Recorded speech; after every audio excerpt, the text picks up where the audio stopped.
વોલ્ટની બેટરી છે, વોલ્ટ આપ્યો છે 6 વોલ્ટ, સમાંતર જોડેલ છે. જો તેમના વહેતા વિદ્યુત પ્રવાહોનો ગુણોત્તર I1:I2 આપણે જોઈતો હોય તો કેવી રીતે થાય?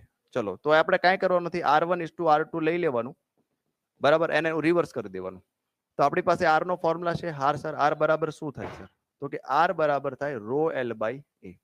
તો R બરાબર રો L ના છેદમાં શું થશે? તો કે પાઈ R સ્ક્વેર. તો R is equal to rho L divided by R square પ્રમાણે જો તમે આને કામ કરો તો L એટલે શું? તો કે 3 અને 4 છેદમાં R સ્ક્વેર એટલે શું થાય? તો કે 3 નો સ્ક્વેર 9, 2 નો સ્ક્વેર શું થાય? 4, 4 4 3 તેરી 9, એટલે 1:3:1. આન્સર શું આવશે? 1:3. પણ આ તમને મળ્યો બાળકો R1:R2. શું મળ્યું બાળકો? તો કે R1:R2. ઓકે, પણ તમારે કરંટ જોઈએ છે, તો કરંટ જે છે ઊંધો એટલે આન્સર આવશે 3:1 આવશે. ખ્યાલ આવ્યો કે નહીં? કારણ કે I બરાબર